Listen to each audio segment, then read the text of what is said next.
नमस्कार। हिंदू धर्म का महान ग्रंथ महाभारत ज्ञान का विशाल भंडार है। इस ज्ञान रूपी भंडार को हम महाभारत का महापर्व नामक श्रृंखला के रूप में पिरोकर आपके लिए लाए हैं। सीखने, समझने और जीवन को उचित दिशा में ले जाने के लिए इस ज्ञान गंगा की रचना की गई है।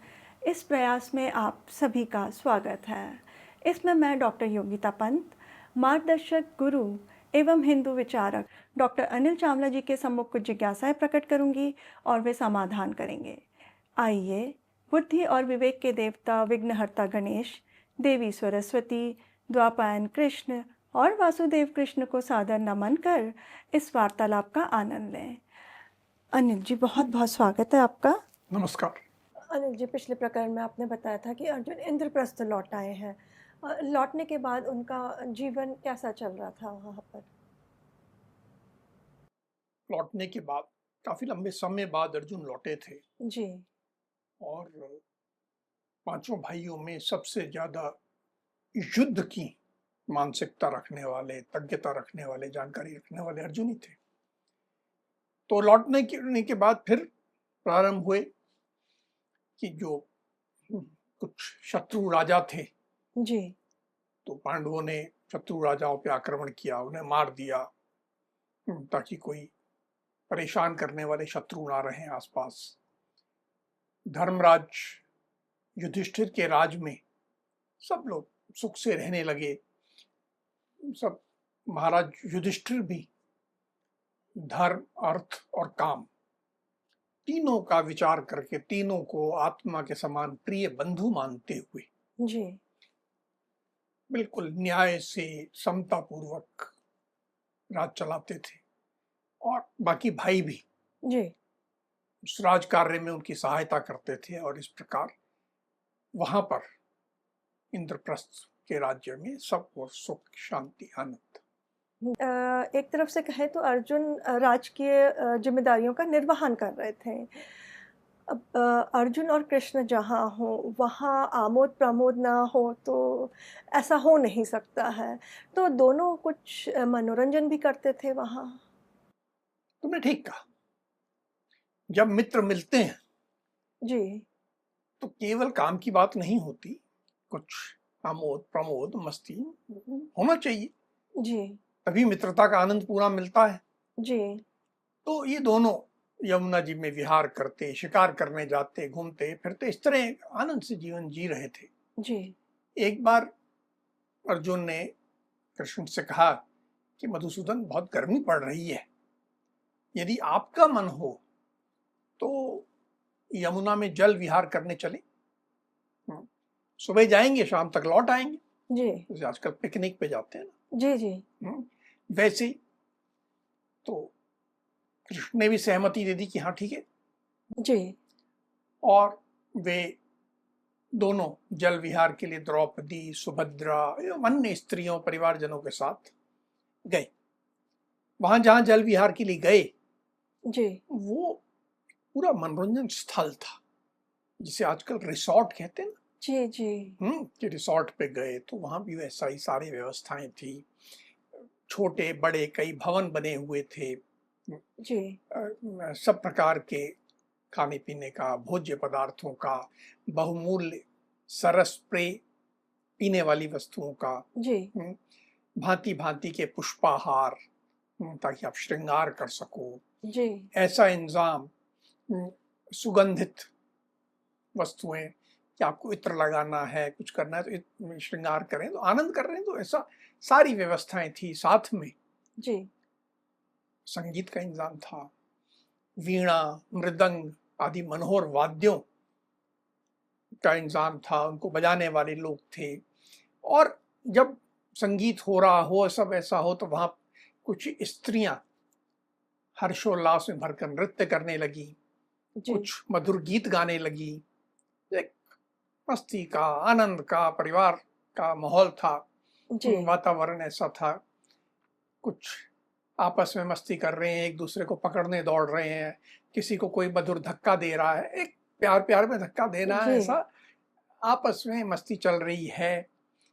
और इस सारी मस्ती के बीच में कृष्ण और अर्जुन दोनों दो बहुमूल्य सिंहासनों पर बैठे हुए आपस में बातचीत कर रहे हैं, हंसी ठट्ठा चल रहा है, कुछ पुरानी बातें भी याद कर रहे हैं, जी, और इस तरह बड़े आनंद से बैठा वहां पर वातावरण चल रहा था। जी।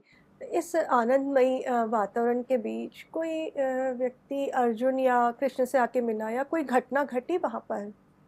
हाँ, एक बड़ी महत्वपूर्ण घटना घटी। जब ये दोनों वहां बैठे थे, उस समय उनके पास एक ब्राह्मण देवता है। ये ब्राह्मण देवता विशाल शाल वृक्ष के समान ऊंचे थे। उनके सारे अंग नीले और पीले रंग के थे। उनकी दाढ़ी मूंछ जो थी वो अग्नि ज्वाला के समान पीत वर्ण की थी, पीले रंग की थी। जी, बड़ा बड़ा विचित्र स्वरूप। जी, और पर वो प्रातः काल के सूर्य के समान तेजस्वी, एकदम उनका तेज दिख रहा था कि बहुत तेजस्वी ब्राह्मण है। जी, जब वे आए, निकट आ गए, तो कृष्ण और अर्जुन दोनों जी, खड़े हुए, उनका अभिवादन किया, उनका स्वागत सत्कार किया। जी, और जब अभिनंदन स्वागत सत्कार हो गया, तो ब्राह्मण देव ने कृष्ण और अर्जुन से कहा कि मैं बहुत अधिक भोजन करने वाला एक ब्राह्मण हूं और सदा अपरिमित भोजन करता हूं, असीमित भोजन करता हूं, बहुत भोजन करता हूं। आज आप दोनों से भिक्षा मांगने आया। आप लोग दोनों एक बार मुझे पूर्ण भोजन कराकर तृप्ति प्रदान करें। ब्राह्मण देवता ने ऐसे भोजन मांगा है। जी, तो कृष्ण और अर्जुन बोले, हे ब्राह्मण देव, अवश्य करेंगे। आप बताएं कि आप किस अन्न से तृप्त होंगे, क्या खाना चाहेंगे, हम उसी के लिए प्रयत्न करेंगे। जी, इन्होंने बार बार कहा कि आप बताएं किस अन्न की व्यवस्था की जाए, किस प्रकार के भोजन की व्यवस्था की जाए। जब बार बार इन्होंने कहा और ब्राह्मण देव को लगा कि हाँ, ये वास्तव में मुझे खिलाना चाहते हैं, जी, तो बोले कि वीरों,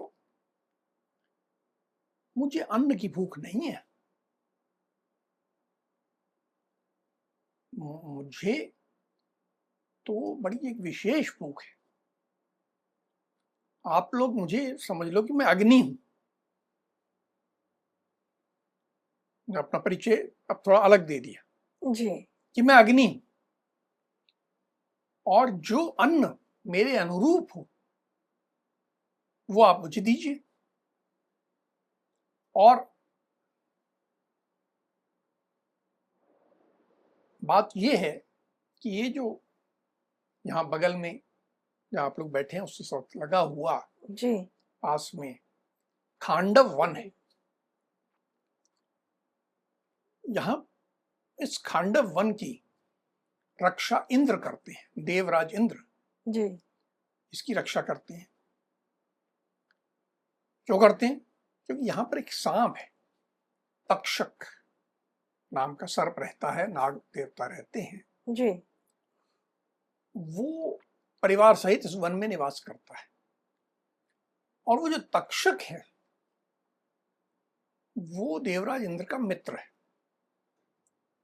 और उसी के कारण देवराज इंद्र इस वन की रक्षा करते हैं। इंद्र के प्रभाव के कारण मैं इस वन को जला नहीं पाता। जब भी मैं इसे आग लगाता हूं, प्रज्वलित करता हूं, जी, तो इंद्र आ जाते हैं और मेघों द्वारा भयंकर वर्षा करने लगते हैं, तो अग्नि बुझ जाती है। आप दोनों अस्त्र विद्या के पूरे जानकार हैं, जी, इसीलिए मैं आपके पास आया हूं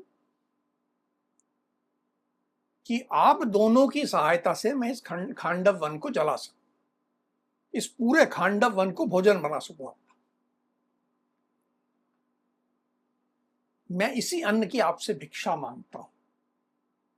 जी, मैं जब इस वन को जलाने लगूं, जी तो आप दोनों को दो काम करने हैं। एक तो ऊपर से जब वर्षा होने लगे इस वन पे, जी तो उस जल की धाराओं को रोकना है। और दूसरा, जब वन से निकल से चारों ओर प्राणी भागने लगे जी तो उनको रोकना है। तो बड़ी भयंकर कल्पना है ये, जी।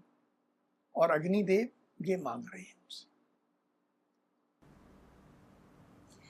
तो अग्निदेव ये वन, खांडव वन को जलाना क्यों चाहते थे? वहाँ पे तो जैसे आपने बताया कि सर्प रहता था और अन्य प्राणी भी रहते होंगे, तो क्या कारण था, किस वजह से वो जलाना चाहते थे उस वन को? देखो, ये तुम्हारी बात सही है कि वहां बहुत सारे प्राणी रहते थे, थोड़े नहीं, जी बहुत सारे प्राणी रहते थे। पर मूलतः जो समझ आती है बात जी कि वो खांडव वन दैत्यों का स्थान था, और उस दैत्य स्थान को इसलिए समाप्त करना आवश्यक था। आवश्यक था। जो कथा कही गई जी वो ऐसी है कि एक बार अग्निदेव का ऐसी स्थिति हो गई, ऐसी वृत्ति प्राप्त हो गई कि उनका अब किसी में मन नहीं लगता था। कुछ भी, जैसे यज्ञ में जो हविष्य डाला जाता है, जी जो सामग्री डाली जाती है, जी जी तो कुछ भी हविष्य प्राप्त करने की उनकी इच्छा नहीं रही। उनका रंग जो है सफेद हो गया, उनकी जो कांति थी, जो रोशनी थी, फीकी पड़ गई। वो पहले की तरह प्रकाशित नहीं हो रहे थे, बड़े अनमने हो गए थे। जी उनके उदर में विकार हो गया, कुछ पचा नहीं पा रहे जैसे। जी तो तेजहीन होकर बड़े ग्लानि से ग्रस्त हो गए। तो ये सारी स्थिति में वो ब्रह्मा जी के पास गए और अपनी सारी स्थिति बताई कि मेरे साथ ये हो रहा है, मैं क्या करूं। जी तो ब्रह्मा जी ने अग्निदेव से कहा कि पूर्व काल में, पहले के समय में, जी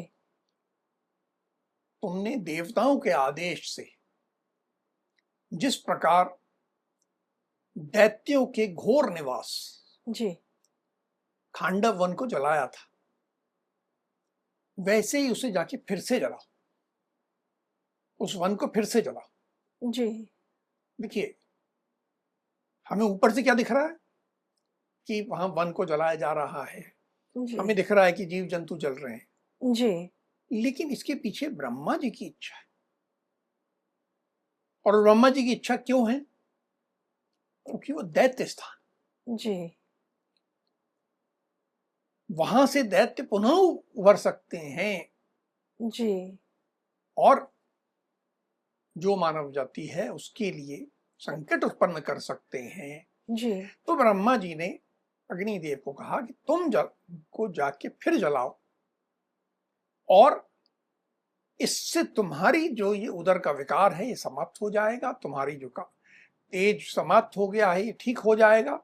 जी वहां अनेक जीव जंतु निवास करते हैं, वहां के जीव जंतुओं के मद से, मद यानी चर्बी, जी उससे तुम तृप्त हो जाओ। मतलब अग्नि में उनके जीव जंतुओं का शरीर जले, जी केवल वन नहीं जलाना है, जी जी वन के साथ पूरे जीव जंतु सब जलें, और उनके चर्बी से, उनके मांस से, उनके मद से तुम तृप्त हो जाओ, तब तुम स्वस्थ होगे। तो ब्रह्मा जी ने उनको ये दिशा बताई। जी।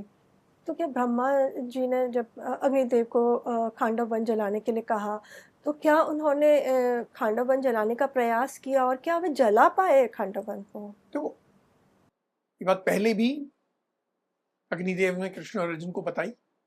जी ब्रह्मा जी द्वारा कही बात के अनुसार अग्निदेव तुरंत दौड़े दौड़े गए, जी खांडव वन को जलाने का प्रयास करने लगे।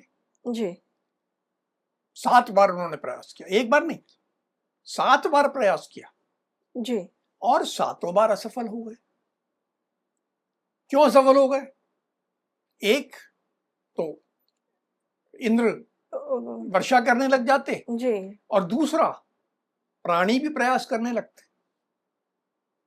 क्योंकि प्राणी जब इनके जो जलने वाले हैं, जो मृत्यु के मुंह में जा रहे हैं, जी तो प्रयास करेंगे कि ना जाएं। जी जी तो प्राणियों के प्रयास से और इंद्र की जल वर्षा से वो आग बुझ जाती। जी। तो वो अग्निदेव 7 बार असफल हो गए। अनिल जी, जब अग्निदेव खांडव वन को जलाने के प्रयास में असफल हो गए, तो उन्होंने क्या किया? क्या वे फिर से ब्रह्मा जी के पास गए? बिल्कुल। अब जब बार बार करके नहीं हो रहा जी काम, तो उनका तो देव जो हैं, जी उनसे जो हायर अथॉरिटी है, जो उच्च पद पे आसीन है, ब्रह्मा जी उनके पास गए। बड़े जी निराश हो गए थे, दुखी हो गए थे। जी जी आदमी जब कुछ काम नहीं कर पाता जी तो दुखी होता है, वैसे देव भी दुखी हो जाते हैं। तो देव, अग्निदेव दुखी हो गए, बड़े ग्लानि में डूब गए, ब्रह्मा जी के पास गए, सारी बात बताई। जी जी ब्रह्मा जी ने सारी बात सुनी, कुछ विचार किया, और फिर कहा, हे अनग, तुम्हें इसके लिए कुछ समय तक प्रतीक्षा करनी पड़ेगी।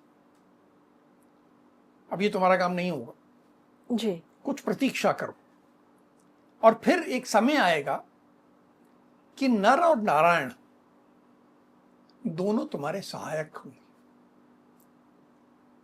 उन दोनों की सहायता से तुम खांडव वन को जला पाओगे। नर और नारायण कौन? अर्जुन और और कृष्ण। कृष्ण। जी कृष्ण विष्णु स्वरूपा हैं, जी विष्णु के अवतार हैं, तो नारायण, जी और एक अर्जुन एक ऋषि के अवतार कहे जाते हैं, तो नर नारायण इस तरह कहा जाता है। जी तो उनका ये दोनों तुम्हारी सहायता करेंगे। ये दोनों वीर जब एक साथ होंगे और ये यत्न पूर्वक सब काम करेंगे, जीवों को भी रोकेंगे, देवराज इंद्र का भी सामना करेंगे, जी मुझे कोई संशय नहीं है कि उसके बाद इनकी सहायता से तुम ये कार्य कर पाओगे। तभी करना, अभी प्रयास मत करो। ब्रह्मा जी ने ऐसा अग्निदेव को कहा। जी। ब्रह्मा जी ने एक तरह से उनको एक रास्ता मार्ग दिखा दिया खांडव वन जलाने के लिए। अब ये बात जब अभी अर्जुन और कृष्ण से ये मिले, अग्निदेव उनके सामने आए, तो उन्होंने ये बात, तो ब्रह्मा जी वाली बात जो है ये तो दोनों को कही होगी और उनसे सहायता का भी निवेदन किया होगा। तो जब उन्होंने इस संदर्भ में बात बताई कृष्ण और अर्जुन को, तो अर्जुन ने या कृष्ण ने क्या कहा अग्निदेव से? ये सारी बात अर्जुन और कृष्ण ने सुनी, जी वे सहमत थे कि हाँ करना है। जी एक ब्राह्मण ने कुछ मांगा है, वो तो देना ही देना है, और उसके बाद देवता है जी तो भी देना है, और अब साथ में ब्रह्मा जी की बात भी आ गई, जी तो ना करने का तो प्रश्न नहीं है। जी तो सहमति तो है। जी लेकिन अर्जुन ने कहा कि भगवान, हम ये करना चाहते हैं, आपकी जी मदद करना चाहते हैं, सहायता करेंगे, लेकिन एक समस्या है कि मेरे पास बहुत से दिव्य और उत्तम अस्त्र तो हैं, पर मेरे पास मेरे बाहुबल के अनुरूप धनुष नहीं है जो समर भूमि में मेरा वेग सह सके। ठीक, मेरे पास धनुष नहीं है। इसके सिवा केवल धनुष से काम नहीं चलेगा, बाण भी चाहिए। जी शीघ्रता पूर्वक मुझे बाण चलाने हैं, जी क्योंकि इतने सारे प्राणी निकलेंगे, ऊपर जल की वर्षा होगी, जी तो उधर उसको भी रोकना है, तो मुझे इतने अधिक बाणों की आवश्यकता होगी, ऐसे जो कि कभी समाप्त ना हो। जी अब इन सब बाणों को रखना भी पड़ेगा कहीं, जी तो रखने के लिए शक्तिशाली रथ भी चाहिए। मेरे पास ऐसा शक्तिशाली रथ भी नहीं है, यानी मेरे पास धनुष नहीं है, बाण नहीं है और रथ नहीं है। और मैं चाहता हूं जी कि आप मुझे कोई ऐसा रथ दें जो वायु के समान वेगवान हो, जिसके अश्व घोड़े जो है श्वेत वर्ण के दिव्य हों, जब वो चले तो मेघ के समान, बादलों के समान गंभीर गड़गड़ाहट हो उससे, ऐसा रथ हो जो कि सूर्य के समान तेजस्वी रथ हो। जी अपने आप में रथ भी बड़ा विशेष चाहिए मुझे, जी जी और मेरे पास ये सब नहीं है। लेकिन साथ साथ जी मेरे जो मित्र हैं, कृष्ण जो हैं, जी इनके पास भी बल पराक्रम तो बहुत है, और ये भी आपकी मदद करना चाहते हैं, पर इनके पास भी इनके बल और पराक्रम के अनुरूप, जी उसके अनुसार कोई आयुध नहीं है, कोई जिससे कर सकें, ठीक से लड़ सकें, ऐसा कुछ नहीं है इनके पास। जी इनको तो ऐसा चाहिए जिससे कि युद्ध में ये केवल मानव नहीं, जी नागों और पिशाचों को भी युद्ध में मार सके, यानी अमानवीय जी शक्तियां भी आ जाएं तो ये उनको नष्ट करने में मैं सफल हूं। जी हे अग्निदेव, पराक्रम से जो कार्य हो सकता है वो सब हम करने के लिए तैयार, मतलब हम तो पूरी तरह समर्पित। जी हमारी शक्ति, हमारा पराक्रम, हमारी बुद्धि सब आपके लिए समर्पित है, किंतु ये सब करने के लिए सुदृढ़ साधन, बिना साधन के जी पराक्रम शक्ति सब बेकार है। जी तो हमारे पराक्रम के साथ जो सुदृढ़ साधन चाहिए, वो सुदृढ़ साधन जुटाने की कृपा आपको करनी चाहिए। यानी जी देखिए, अर्जुन ने बड़ी विनम्रता से अग्निदेव से कहा कि मैं और कृष्ण तो राजी हैं, आपके लिए उपलब्ध हैं, लेकिन जी हमें साधन दीजिए कि हम ये कार्य पूरा ठीक से कर सकें। जी अब जब अर्जुन ने अपनी एक तरफ से बताया, समस्या कह सकते हैं कि ये बताई, तो अग्निदेव ने क्या उनको वो सारी चीज़ें उपलब्ध करा दी? क्या प्रतिक्रिया थी उनकी? अर्जुन के ऐसा कहने पर अग्निदेव ने वरुण का चिंतन किया। जी वरुण यानी जल के देवता। जी पूरा पृथ्वी पे आप जानते हो कि 2/3 तो जल है, जी और जल किसके अधीन है? वरुण। तो सबसे शक्तिशाली देव है। जी उन्हें अदिति का पुत्र कहा गया है, जल का स्वामी कहा गया है, और ये कहा जाता है कि वो जल में ही निवास करते हैं। तो जब अग्निदेव ने चिंतन किया जी तो वरुण ने तत्काल दर्शन किए। वरुण जब आए तो अग्निदेव ने उनका आदर सत्कार किया, अभिवादन किया, और उनसे कहा कि राजा सोम ने जो दिव्य धनुष और अक्षय तर्कस आपको दिए हैं, जी वे दोनों शीघ्र मुझे दे दीजिए, और साथ ही कपि युक्त ध्वजा से सुशोभित रथ भी प्रदान कीजिए। जी देखिए, कपि अर्थात होता है बंदर, वानर। ध्वज पे जी कपि यानी वानर का जब होता है तो ये कहा जाता है कि उस रथ पे हनुमान जी की कृपा है। जी तो ये रथ, अर्जुन का रथ हमेशा जी कपि युक्त ध्वजा वाला था, हनुमान जी की कृपा वाला था। तो अग्निदेव ने वरुण से कहा जी कि आज ये अर्जुन मेरा महान कार्य सिद्ध करने वाला है, जी अतः आप यह मुझे दे दीजिए। वरुण ने कहा, अग्निदेव को धनुषों में रत्न के समान जो माना जाता है, जी कि बाकी पत्थर और ये रत्न, जैसे रत्न विशेष होता है ना, जी वैसे धनुषों में सबसे विशेष, सबसे बड़ा रत्न माना जाने वाला गांडीव रत्न धनुष दिया। जी अर्जुन का जब भी नाम लिया जाता है तो उसके साथ गांडीव धनुष उनके पास रहा, ये बाद में आती है बात। जी तो गांडीव दिया तथा 2 तर्कस दिए। तर्कस जिसमें बाण रखे जाते बाण हैं, रखें, जी जी। ये दोनों बहुत बड़े थे और अक्षय थे। अक्षय का अर्थ होता है कि इनमें कभी क्षय नहीं होता, इनमें कभी बाण समाप्त नहीं, अनलिमिटेड, अनलिमिटेड, असीमित। असीमित बाणों वाले तर्कस दिए। ये जो धनुष था, इसकी खासियत थी ये किसी भी अस्त्र से, शस्त्र से ये धनुष टूट नहीं सकता था। ये अकेला धनुष लाख धनुषों के बराबर था। उसमें बहुत बड़ी शक्ति थी और वह यश तथा कीर्ति बढ़ाने वाला था। जी ये धनुष और बाण देने के बाद जी उसके साथ ही वरुण ने जी दिव्य घोड़ों से जुता हुआ एक रथ भी प्रस्तुत किया, जिसकी ध्वजा पर श्रेष्ठ कपि जी वानर विराजमान था।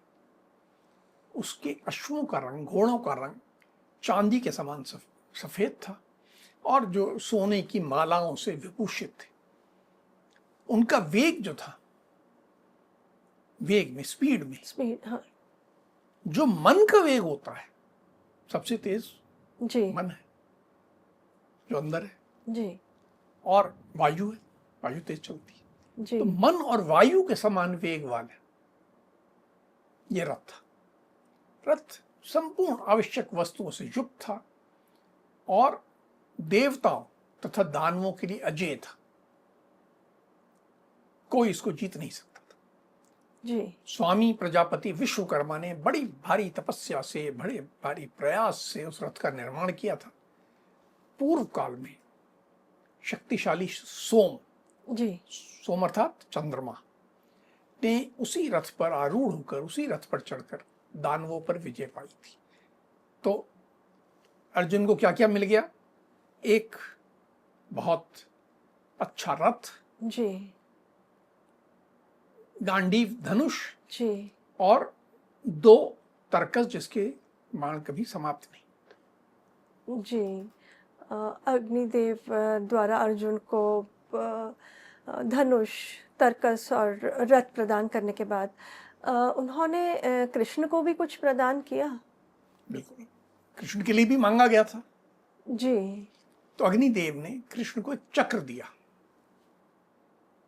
हम जब भी कृष्ण के स्वरूप का कई बार मंदिरों में देखा होगा तो उनके हाथ में एक चक्र रहता है। जी जी जी तो वो चक्र जो था अग्निदेव ने दिया। इस चक्र का मध्य भाग जो था वज्र के समान था। जी हम देवराज इंद्र को भी कहते हैं वज्रधारी, तो इसका भी मध्य भाग वज्र के समान था। अग्निदेव ने बताया कि इस चक्र के द्वारा आप युद्ध में केवल मानव नहीं, अमानव प्राणियों को भी जीत लेंगे। ऐसे प्राणी हमें दिखते, मानव नहीं है, जो दैत्य हैं, दानव हैं, पिशाच हैं, जी कोई भी हो, आप उसको जीत लेंगे। आपके इस चक्र के साथ चाहे कोई मनुष्य हो, चाहे कोई राक्षस हो, चाहे कोई दानव हो, किसी का भी संहार करने में ये चक्र सक्षम है। इसमें आपको कोई संदेह कभी नहीं होना चाहिए, सर्वश्रेष्ठ। जी और जब भी आप इसको शत्रुओं पर चलाएंगे जी तो यह उन्हें मारकर स्वयं वापस आ जाएगा और इसके ऊपर किसी अस्त्र का, किसी शस्त्र का कोई असर नहीं। अर्थात कोई इसको मार गिराए, जी ये नहीं हो सकता। चाहे अस्त्र हो, चाहे शस्त्र हो, चाहे कोई तरीका हो, ये संहार करेगा और वापस आपके पास आ जाएगा। फिर एक तो चक्र दिया जी और फिर एक गदा दी। उस गदा का नाम था कौमोदकी। कौमोदकी नामक गदा भेंट करी। जी ये बिल्कुल बिजली के समान कड़कड़ाहट वाली आवाज पैदा करती है, जिससे कि बिल्कुल शत्रु वैसे ही डर जाए। जी इतनी भयंकर गदा, जो कि दैत्यों का विनाश करने वाली थी, भयंकर थी।